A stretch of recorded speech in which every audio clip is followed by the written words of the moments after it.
Hello दोस्तों, आज की इस क्लास में एक बार फिर आपका स्वागत है।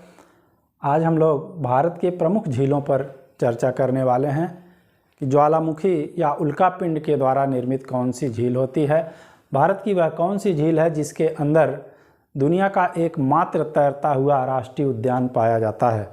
कौन सी ऐसी झील है जिसका पानी 6 महीने मीठा और 6 महीने खारा होता है। भारत की सबसे अधिक ऊंचाई पर स्थित झील कौन सी है। भारत की सबसे अधिक लंबी झील कौन सी होती है। तो इन सब पर चर्चा करेंगे। आइए शुरू करते हैं। ये जम्मू कश्मीर स्टेट है और जम्मू कश्मीर में देखिएगा बुलर झील और डल झील, ये दो प्रमुख झीलें होती हैं। और बुलर झील जम्मू कश्मीर में स्थित है और यह मीठे पानी की फ्रेश वाटर की भारत की सबसे बड़ी झील होती है। और इसी बुलर झील के निकट डल झील भी स्थित होती है और अपनी ये सुंदरता के लिए, डल झील जो है अपनी सुंदरता के लिए फेमस होती है और इसको श्रीनगर का गहना कहा जाता है। श्रीनगर का गहना डल झील को कहते हैं। इसके अतिरिक्त जम्मू कश्मीर की कुछ प्रमुख झीलें होती हैं, जैसे अनंतनाग, शेषनाग, बेरीनाग, नागिन झील। ठीक है, अगर उनके नाम में नाग या नागिन शब्द लगा हो तो हमें समझ जाना चाहिए कि वो जम्मू कश्मीर की झील है। ठीक है, यहाँ पर देखिएगा लड़ाई झगड़ा वाला संवेदनशील एरिया है, तो यहाँ सुरक्षा बल भी तैनात होते हैं, अर्धसैनिक बल तैनात होते हैं। तो यहाँ पर देखिएगा मानस बल झील, गंगा बल झील। तो इस प्रकार से नाग, नागिन और ये बल जिसमें लगा हो तो समझ जाएं कि ये जम्मू कश्मीर में स्थित झीलें हैं, क्योंकि नाग और नागिन के पास बहुत ही बल होता है। अगर ये खड़े हो जाते हैं इस तरह से करके नाग या नागिन, तो अच्छे अच्छे लोगों के हालत ख़राब हो जाते हैं। ठीक है, तो बल वाले और नाग और नागिन वाले जो भी नाम आएंगे तो आप आँख मूंद करके जम्मू कश्मीर को कह देंगे। ये लद्दाख होता है और इधर तिब्बत है। दोनों के बीच में इस तरह से हम देख रहे हैं कि लद्दाख में और फिर तिब्बत में इस तरह से एक लंबी झील पाई जाती है जिसको पांगोंग तसो झील के नाम से जाना जाता है। क्योंकि ये भारत और तिब्बत के बीच स्थित होती है और इसका अधिकांश भाग तिब्बत में ही स्थित होता है और इसमें क्षेत्राधिकार को लेकर के काफ़ी भारत और तिब्बत के बीच विवाद होते रहते हैं, क्योंकि अंदर पता नहीं चल पाता है कि कौन कितना भारत का है कितना तिब्बत का है। तो दोनों के बीच ये विवादित रहा करती है। पांगोंग तसो झील हिमाचल प्रदेश में देखिएगा सूरज ताल और चंद्र ताल। हिमाचल प्रदेश में सूरज ताल, चंद्र ताल। ठीक है, उसके बाद यहाँ पर उत्तर प्रदेश है, यूपी है। ये यूपी होता है। उत्तर प्रदेश में रामगढ़ ताल। रामगढ़ ताल उत्तर प्रदेश के गोरखपुर में स्थित है, गोरखपुर में। तो सूरज और चंद्र ताल जो है यह हिमाचल प्रदेश में स्थित है, जबकि रामगढ़ ताल जो होता है ये गोरखपुर में स्थित होता है। उत्तराखंड, यहाँ पर देखिएगा उत्तराखंड होता है यूके, उत्तराखंड। और उत्तराखंड में जितनी भी झीलें पाई जाती हैं उनमें आगे, उनके नाम के आगे जो होता है ताल लगा होता है। यहाँ पर इस प्रकार की कुछ झीलों के उदाहरण में लिखे हुए हैं जो इस उत्तराखंड में पाई जाती हैं, जैसे नैनीताल, भीमताल, सातताल, देवताल, खुरपा ताल, नैकुचिया ताल। इस तरह से लास्ट में देखिएगा ये ताल ताल लगा रहता है। जिसमें नाग और नागिन लगा हो तो वो जम्मू कश्मीर, और जिसमें ताल लगा हो वो कहाँ पर, उत्तराखंड में।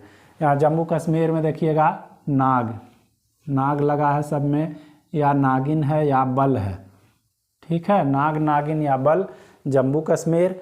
ये ताल वाले नैनीताल, भीमताल, सातताल, नैकुचिया ताल, खुरपा ताल, ये उत्तराखंड में।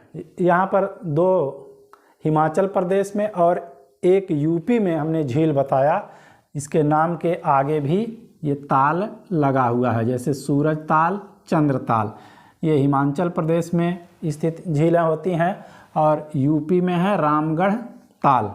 ठीक, अगर हम 3 याद कर लेते हैं, उसके बाद अगर किसी में ताल लगा हुआ है तो समझ जाइए कि ये उत्तराखंड में स्थित है। ये देखिएगा सिक्किम है, सिक्किम में जो होती है चोलामू झील। चोलामू झील जो होती है सर्वाधिक ऊंचाई पर स्थित झील होती है।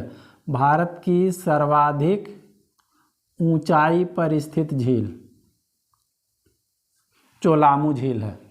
ठीक है, चोलामू झील ये सिक्किम है, सिक्किम में स्थित होती है चोलामू झील। इसके बाद हम लोग आते हैं मणिपुर। मणिपुर में देखिए एक प्रमुख झील स्थित है जिसको लोकटक झील कहा जाता है।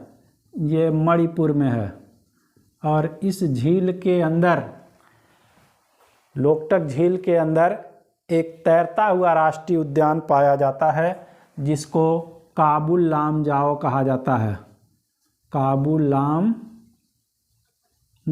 National park. ठीक है, यह विश्व का एकमात्र तैरता हुआ राष्ट्रीय उद्यान है काबुल लामजाओ। तो लोकटक झील कहाँ पर होती है? मणिपुर में। ये देखिए चिल्का झील। चिल्का झील कहाँ पर है? उड़ीसा में, उड़ीसा में स्थित है। और ये चिल्का झील भारत की सबसे बड़ी लैगून झील होती है। लैगून लेक, लैगून झील। देखिएगा लैगून झील क्या होते हैं और इनका निर्माण कैसे होता है। तो लैगून झीलें जो होती हैं ये समुद्र तटीय क्षेत्रों में पाई जाती हैं। आंतरिक भागों में लैगून झीलें नहीं पाई जाती हैं। ये समुद्री लहरें तटों से टकराती हैं और तटवर्ती क्षेत्र में अगर कोई स्थान जो होता है वो नीचा होता है तो यहाँ से पानी इस रास्ते से इसके अंदर चला जाता है। पानी चला जाता है और फिर लहरों के द्वारा इसका जो ये स्थान होता है ये अवरुद्ध हो जाता है। तो इस प्रकार से इसका संपर्क समुद्र से ख़त्म भी हो जाता है और कभी कभी लगा भी रहता है। तो कहने का अर्थ यह है कि लैगून झीलों का निर्माण समुद्र के द्वारा तटवर्ती क्षेत्र में होता है। लैगून झील का निर्माण समुद्र के द्वारा हो रहा है तो निश्चित रूप से लैगून झीलों में जो पानी रहेगा वो खारा पानी होगा, कभी मीठा पानी लैगून झीलों में नहीं होगा। अब भारत की सबसे बड़ी लैगून झील चिल्का झील होती है और ये उड़ीसा में स्थित है। उसके बाद देखिएगा यहाँ पर ये गोदावरी नदी है और ये कृष्णा नदी। गोदावरी और कृष्णा नदी के बीच में यहाँ पर एक झील स्थित होती है जिसको कोलेरू झील कहा जाता है। और कोलेरू झील के अंदर श्रीहरिकोटा द्वीप स्थित होता है और यहीं पर इसरो का सतीश धवन अंतरिक्ष केंद्र स्थित है। ठीक है, तो कोलेरू झील कहाँ पर स्थित है? आंध्र प्रदेश। अगर प्रदेश की बात होगी तो आंध्र प्रदेश में स्थित होता है। चिल्का झील उड़ीसा में और कोलेरू झील कहाँ पर है? आंध्र प्रदेश में। ठीक है, गोदावरी और कृष्णा नदी के बीच में और हरिकोटा द्वीप स्थित होता है, यहीं पर इसरो का सतीश धवन अंतरिक्ष केंद्र स्थित है। ठीक है, कोलेरू हो गया। इसके बाद देखिएगा ये पुलिकट झील होती है, पुलिकट झील होती है और ये भी लैगून झील है। पुलिकट झील लैगून झील है और ये कहाँ पर स्थित है? इधर देखिएगा तमिलनाडु होता है ये। इसका थोड़ा सा भाग तमिलनाडु में, बाकी इसका अधिकांश भाग जो होता है आंध्र प्रदेश में। ठीक है, तो इसका अधिकांश भाग पुलिकट झील का कहाँ पर स्थित है? आंध्र प्रदेश में स्थित होता है। ठीक है, तो इस प्रकार से हम देख रहे हैं कि पूर्वी तट पर 3 प्रमुख लैगून झील हैं। चिल्का झील उड़ीसा में है, भारत की सबसे बड़ी लैगून झील है और इसको समुद्र ताल भी कहा जाता है। लैगून झीलों को समुद्र ताल भी कहते हैं। एक बार क्वेश्चन आया था कि भारत का सबसे बड़ा समुद्र ताल कौन सा है? तो लैगून झील कहे या समुद्र ताल कहे तो वही हो जाएगा, चिल्का ही। ठीक, तो भारत के पूर्वी तट पर 3 प्रमुख झीलें, चिल्का झील, कोलेरू झील और पुलिकट झील। चिल्का झील उड़ीसा में है, कोलेरू झील जो होती है वो आंध्र प्रदेश में है, और पुलिकट झील भी अधिकांश मात्रा में आंध्र प्रदेश में है, और इसका कुछ हिस्सा तमिलनाडु में आता है। इसके बाद देखिएगा केरल होता है। यहाँ पर केरल में लैगून झीलों को कयाल कहते हैं। केरल में लैगून झीलों को क्या कहा जाता है? कयाल कहा जाता है। जैसे बिम्बानाद कयाल, बिम्बानाद कयाल, अश्वमुदी कयाल। ठीक है, ये सब झीलें होती हैं केरल के तटवर्ती क्षेत्र में। और बेम्बानाद झील जो होती है यह भारत की सबसे लंबी झील है, सबसे लंबी झील, सबसे लंबी झील है ये। बेम्बानाद देखने में ये लग रहा है कि इसकी लंबाई अधिक है। तो बेम्बानाद झील जो होती है केरल में स्थित है, लैगून झील है और ये सबसे लंबी झील है। उसके दक्षिण में देखिए केरल में ही अश्वमुदी कयाल होती है, और ये केरल में ही है पेरियार, पेरियार झील, पेरियार नदी भी होती है, और यहाँ पर पेरियाल झील भी है। तो ये तीनों झीलें जो होती हैं केरल में हैं। यहाँ पर देखिएगा ये तेलंगाना होता है। तेलंगाना, तेलंगाना में मानव निर्मित झील है हुसैन सागर और निजाम सागर। ठीक है, एक झील और होती है यहाँ पर निजाम सागर। हुसैन सागर झील का शेप जो होता है जैसे हार्ट नहीं होता है, दिल की तरह से होता है। तो हुसैन सागर और निजाम सागर झील जो होती है वो कहाँ पाई जाती है? तेलंगाना में। ये तेलंगाना, पहले आंध्र प्रदेश में था, अब ये तेलंगाना में हो गया। ठीक है, तो हुसैन सागर, निजाम सागर, हुसैन सागर, निजाम सागर तेलंगाना में है। ये लोनार झील है, और ये लोनार झील जो होती है ये महाराष्ट्र में स्थित है। ठीक है, इस लोनार झील को कुछ विद्वान कहते हैं कि ये उल्का पिंड के द्वारा निर्मित झील है। उल्का पिंड, कुछ विद्वानों का ये मानना है कि उल्का पिंड इस स्थान पर गिरा था तो गड्ढा हो गया, उस गड्ढे में वर्षा आदि के द्वारा पानी भर गया, तो इस लोनार झील का निर्माण हो गया। लोनार झील कहाँ पर है? ये महाराष्ट्र में होती है। लोनार झील महाराष्ट्र में, महाराष्ट्र, लोनावाला भी महाराष्ट्र में है, लोनार झील महाराष्ट्र में है। तो लेकिन कुछ विद्वानों का मानना है कि इस क्षेत्र में करोड़ों वर्ष पहले ज्वालामुखी का उद्गार हुआ था। ठीक है, ज्वालामुखी का विस्फोट इस क्षेत्र में हुआ था, और ज्वालामुखी के मुख को क्रेटर कहते हैं। ज्वालामुखी के मुख को क्या कहते हैं? क्रेटर कहा जाता है, क्रेटर।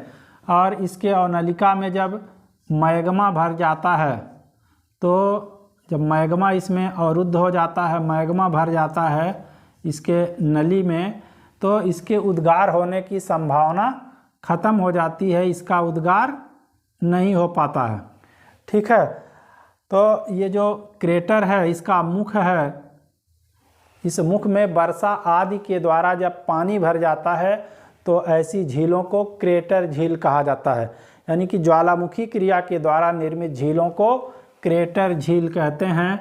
तो लोनार झील को कुछ विद्वान क्रेटर झील का उदाहरण मानते हैं, जबकि कुछ विद्वान इसे उल्का पिंड के द्वारा निर्मित झील बताते हैं।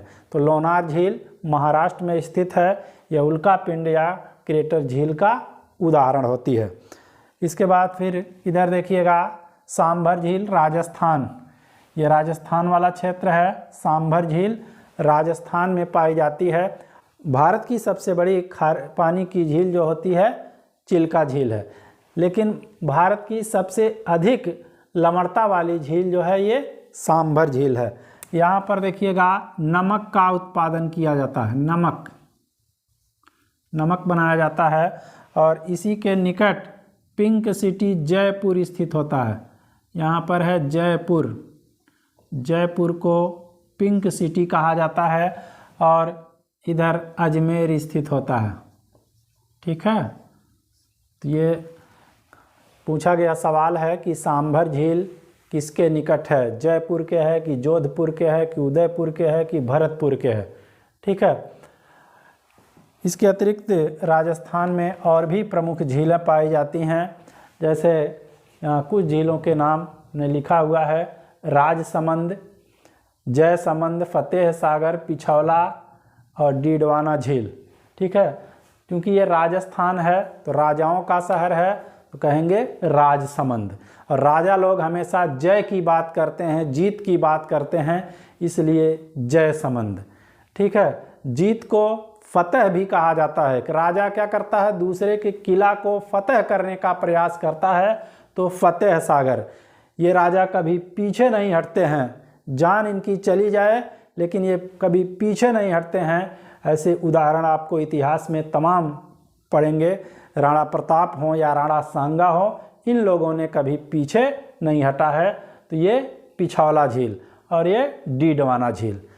तो राजसमंद, जयसमंद, फतेह सागर, पिछौला झील, डीडवाना झील, इस प्रकार से आप इसको याद कर सकते हैं। और यहाँ की जो सबसे प्रमुख झील होती है ये सांभर झील है।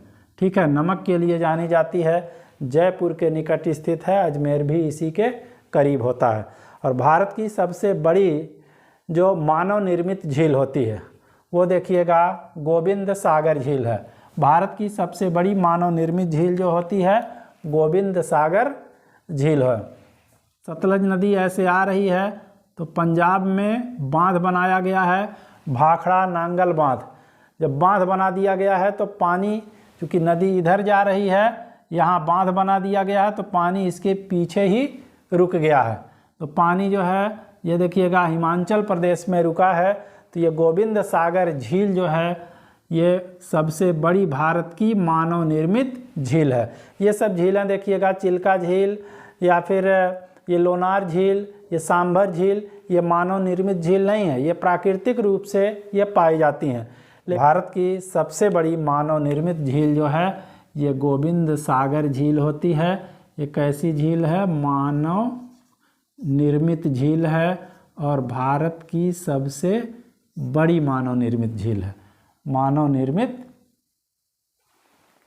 झील होती है। एक झील देखिएगा तिब्बत में पाई जाती है जिसको सिकोरू झील, सिकोरू या तिलक्ष्मी झील कहते हैं। सिकोरू या तिलक्ष्मी झील ये तिब्बत में पाई जाती है, तिब्बत। और ये कहा जाता है कि इस झील का पानी 6 महीने मीठा और 6 महीने खारा होता है। भारत की सबसे बड़ी मीठे पानी की झील बुलर झील जम्मू कश्मीर में होती है।